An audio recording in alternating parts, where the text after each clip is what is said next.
So I've been finishing off this Skin Do.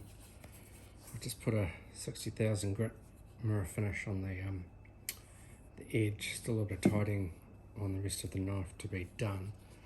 Made a sheath for it. I discovered making this sheath for a Skin Do is not as easy as it might appear. You want the sheath to be able to retain the knife, obviously, but I just didn't like the idea of just sticking it near a sock, because what if you want to use the blade for anything else, so I put a belt loop on it as well, and of course that made it quite thick and chunky, but you get what you get. Quite nice, got a good feel to it, good feel in the hand anyway, kind of just toying with the concept. Talking about toying with concepts, I mentioned a wee while ago that I was going to have a go at making some Japanese blades. That's brought about in part because I've been reading a book by Jay Christoph, which is a Japanese steampunk book, which is kind of very funky. And so I thought, you know what, I'll have a go. I've had this blade, it was given to me maybe 30 years ago in pieces like this, so just the blade, no guard, nothing. And I thought, well, I'll do something with it. It could just be a pretty letter opener, except for one thing. On the blade itself, there is stamped, don't know if you can see that, 440 stainless. So that changes things. That means it's not just a letter opener. 440 is a designation of a type of stainless steel. Type of stainless tool steel comes in three groups. A, which is malleable, not particularly flash. B, which is good. It's often used by forgers, so Randall made knives. They forged their stainless steel blades out of 440B.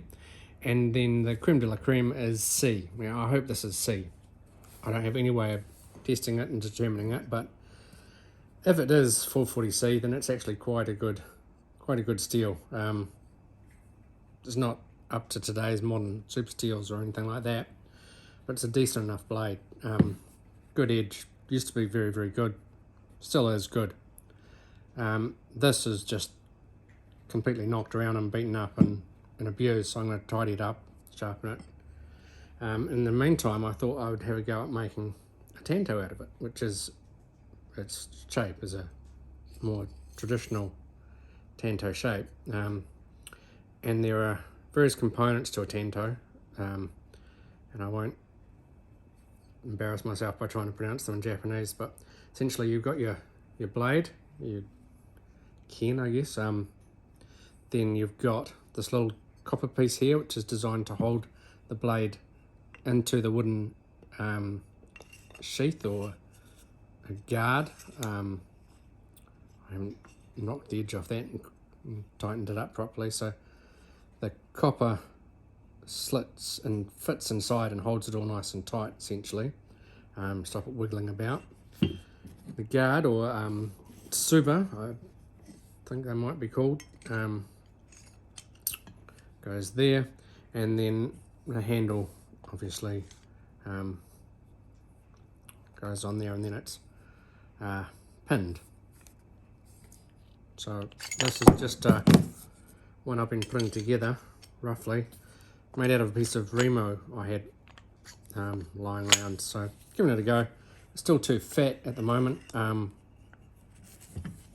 but thought, let's just put it together and see what happens. It's a fairly traditional Japanese one, although the tsuba isn't, probably, but the concept is normally they're mounted in plain fittings like this as a kind of holding position, and then they go into proper fittings for a knife. Tanto is generally considered to be a self-defense tool. What I suspect it was also sort of the kind of equivalent to an EDC, maybe. You've got a 3-foot katana and potentially a 2-foot wakizashi, then something that's under a foot long becomes very EDC. Of course, they're also used occasionally for seppuku and for self-defense, because you weren't allowed to carry a great big katana and even a wakizashi in someone's house generally. So yeah, have a go with that. How I made it was basically splitting the wood in half, carving out the bits to fit the handle and the blade, gluing it back together, and then shaping it, and I'm still shaping it. So that'll be a more traditional style. I also thought I'd have a go while I was there at making one myself.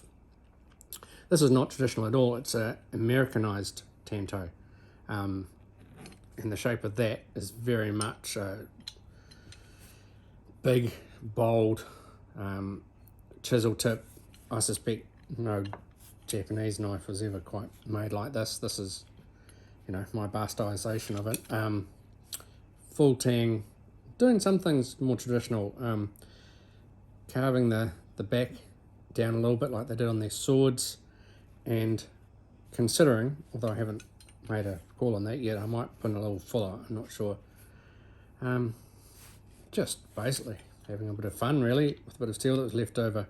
So a big bit of copper and a small bit of brass guard, which I haven't at all finished. It still needs a lot of work to get it to fit in properly, but this one I'll probably make it full tang as opposed to a handle over the piece, and it goes the full length, although I'll probably get a little bit exotic on the materials and use some stuff I've got left over, which is some various micatas and bits and pieces I thought I'd put together and sort of do a multicolored sheath, multicolored handle to go with it.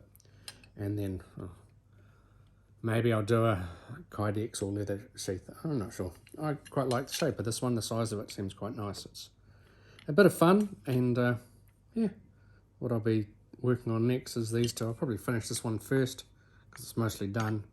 This one still needs the blade to be tempered and then polished and tidied up a lot, but yeah, it's just kind of a bit of fun at the moment while I finish things off, which is this leather which I've got here, which I'm going to make a sheath for this leather handled knife, which has come a long way now. Just needs a really good tidy now, and then an edge put on it. Yeah, so that's what I'm up to at the moment. It's a pretty miserable rainy day here in winter in Auckland, but at least we've got some knives to play with, eh? All the best. Cheers.